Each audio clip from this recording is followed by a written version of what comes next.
So just speaking towards the video that you released recently for the song Crush, you recorded that in Joshua Tree. Yeah. What was that experience like?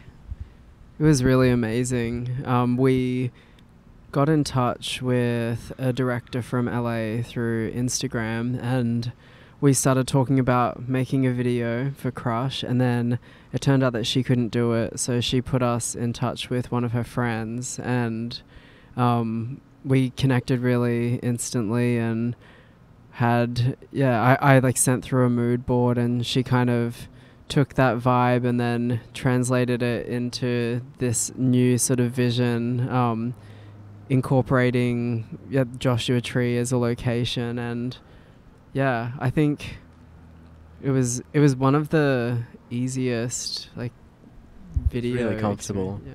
Within like a few hours of knowing them, we were in our underwear in the in a shower in the middle of the desert, and it felt fine. That was the first shot of the day, so we jumped straight into a very intimate. They were really incredible to work with. Okay. I guess you've done a couple of other videos as well recently too. What was the biggest difference in recording this video? I think, I guess it's really different working with people who... We've always just shot videos with friends before, and it's always been in our hometown of Brisbane.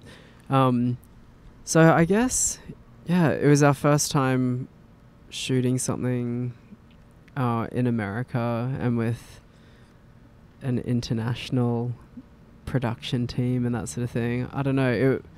It was, I think we went into it with maybe a more professional mindset as well, just because we're like, okay, we need to do a really good job. I don't know. And they were, I don't know, just different people, different vibes, I guess. But yeah, we're stoked with how it came together. Mm-hmm. You said that you brought forward a mood board. Do you mood board a lot of the material that you're going to create, or? Yeah, okay. Generally. I put together little mood boards for all the videos we did on this album campaign. I think it has really become a more important part of what we're doing, especially since, I guess, coming out as gay and feeling more comfortable following a vision that I definitely would have been too self-conscious to see through before. It's a really exciting component of it, getting to bring the songs to life in a visual way. Okay. Cool. So just I guess moving to Dan, some of your other musical ventures that you've had. So you worked on a friend's project called BANFF. Yeah. What was that? How'd that come about, I guess? Ben's just a friend of mine that I met many years ago, and then Ben played in another band in our hometown in Brisbane, and he's got a pretty amazing voice, and he's a really nice guy too. And anyway, he played a couple of shows with Cub Sport, like supporting them in his old band, and then I sort of was just friends with him, and one day he just sort of asked me if I would. He had gone and made a record in Melbourne on his own without his band, sort of wanted to do a solo project, and one day he just asked me if I would he had to play a couple shows, and he asked if I'd come and play drums on it for him, and I've sort of just been doing bits and pieces for him ever since. He did a show while we've been over here in America, and he's got another drummer who comes and plays for him when I'm not around, and he's been working on, I've worked on a couple other songs with him in the last couple of months. Oh, actually, no, that was about a year ago, sorry. We spent a day in a studio working on a bunch of new songs for him, which I'm not sure what he's doing with them. He's put one of them out, but yeah. When did he release the most recent one, I guess?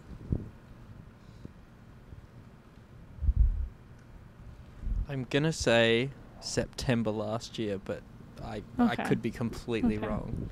Okay. I feel like that I have no sense of date or time at the moment. This year has gone very quickly.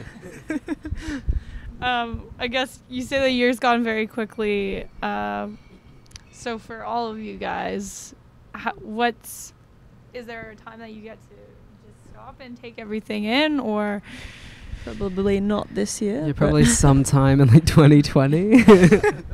We're hoping to take Christmas Day off this year. oh no, that's a long way away. Hopefully you get a little more time before that. I actually don't think we're going Yeah. to. We've got a wedding happening between tours as well. So it's like every spare moment is like filled with something significant this year. It's a But juggle between music and wedding yeah. right now. Yeah, I was going to say there's a lot of touring this year, and another album is being worked on basically as soon as we get home from this sort of leg of the tour. And then, yeah, more touring and festivals, and it's, yeah, I think looking at this point, like we're pretty much planned out until November sometime at this point in time. Okay. And then you go in and record a new album? I've been recording new songs, I guess, all the time since we finished Bats. But yeah, we've got some time to do some mixing with John again in June when we're back in Australia. So yeah, well, I guess we'll see how that goes and see how it's feeling. But we'll have a new single out this year. So. Okay. So you've been writing while you're on the road then? Yeah. I've mainly been kind of just developing songs that I already had in the works, because it's kind of hard to record vocals like in the van or anything.